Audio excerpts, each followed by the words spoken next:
This is the chapter entitled Fun with Science. It's chapter 13. Mr. Briggs was waiting for us when we walked into science class. Today he was wearing a Harvard sweatshirt with jeans. "Hey, a new face," he said. Come on in. Welcome, I'm glad to have you." He smiled and it almost looked like he meant it. Torchy had already plunked down on the carpet next to Cheater. He took a piece of paper from his notebook and put it on the rug. I guess it was an assignment from last week. I was about to sit next to Torchy when I noticed that the paper was on fire. I guess Mr. Briggs noticed too. He walked over and calmly stomped on the paper, smothering the flame. Then he held out his hand. "Come on, give me the matches." Torchy shook his head. "I don't have no matches." He reached into his jeans and pulled his pockets inside out. A bunch of change went flying to the floor along with half a dozen lighters. Mr. Briggs bent over and scooped up the lighters. "Philip, if you keep denying that you have a problem, then you'll never make any progress." "But I don't have no problem," Torchy said as he gathered his coins. Mr. Briggs shook his head and then said, "I'm not going to force you to face reality. Only you can make that decision. But you might want to think about the evidence." He walked to the front of the room and started the lesson.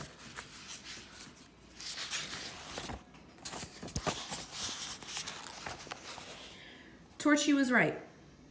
Mr. Briggs was a pretty good teacher, and he didn't get in my face with all that new kid garbage. But learning stuff or not learning stuff was never my problem. I didn't have any trouble with science or math or English. I just had trouble keeping my mouth shut sometimes. It wasn't really fair. Lots of other kids mouthed off, but I always seemed to get in the most trouble for it. My sister mouthed off sometimes, but she didn't get in trouble. Maybe it was because she was a girl. Mom always stood up for her. And Dad never got mad at her, but I didn't hold it against her. She was the only one in the family who didn't treat me like some kind of giant disappointment. So science class was fine. Mr. Briggs pulled equipment out of the closet while he talked. I noticed that there wasn't a whole lot of stuff. Just a couple microscopes, some test tubes, a small pile of assorted junk. He showed us several experiments we could do with ropes and pulleys, and then let us play around on our own. The time went pretty quickly, except for when one of the runts who had the misfortune to experience 30 seconds of pure terror. I think his name was Squibbly or something like that. Bloodbath wrapped a rope around Squibbly's throat and kind of lifted him up in the air, but he let go before Mr. Briggs noticed. I realized that Bloodbath was sort of like a human version of a stealth bomber. He could slip in, cause pain, and then slip away without detection. As I was leaving the end of the class, Mr. Briggs called me over to his desk. "Martin, can I talk to you for a minute?" "Sure."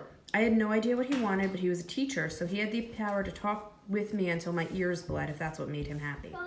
"I've been looking over your records and I'm a bit confused. Most of the students are here because they have extremely serious problems in other schools. The entries in your file aren't very specific." He stopped talking and watched me. I knew that trick. He was waiting for me to start talking. The really good interviewers on TV do the same thing. They ask a question, then they just stop talking and wait.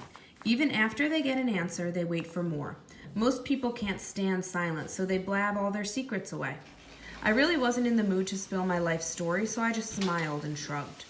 Sure enough, he couldn't stand the silence either. "Well, I just wanted you to know that I'm here if you ever have any problems, okay?" "Okie dokie," I said. "Can I go now?" "Yes, but remember that I'm here to help you." He leaned forward and gave me a warm smile. I took a step away. "Actually, I bet you're here because you couldn't get a job at some big fancy college or important chemical company." I walked off. Halfway across the room, I started to feel like a real rat. Mr. Briggs had been nice to me, and the way that I'd acted, I might as well have just kicked him in the crotch. I turned around so I could say I was sorry, but he was staring out the window like his mind was a million miles away. I sprinted down the hall and caught up with Torchy, who had just caught up with Cheater. I wondered why Cheater hadn't rushed ahead for seats. Then I noticed Bloodbath strolling along further up the hall. I guess Cheater didn't want to risk running past him. "He hits me every time I get near him," Cheater said, following my gaze down the hall. I'm not surprised. I'd suspected Bloodbath might have had a couple of favorite punching bags. "What did Briggs want?" Torchy asked. He wanted to let me know that I'm really not such a bad person. It was quite a relief to hear that. I guess I can pack my things and go home now. "Really?" said Cheater. "That's great." He grinned, then his smile faded. "But you just got here. How come you get to leave? It's not fair." I shook my head. This kid was amazing. He believed anything.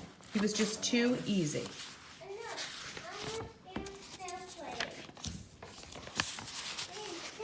"Wait, I get it," Cheater said. "You were kidding." "Can't fool you," I told him. I looked at my schedule. "History's next. What's it like?"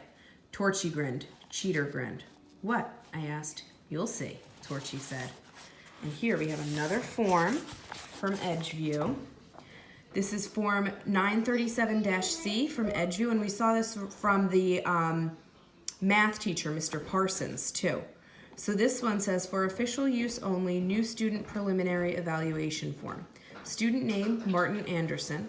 Evaluation, to be honest, I'd like to shake him up, but maybe that's my problem, not his. I sense that there's something good inside him, not deep inside and hidden where no one will ever find it, just inside somewhere. I'd rather not to be too hasty to judge him. Evaluator, Dale Briggs. And Mr. Briggs is the science teacher.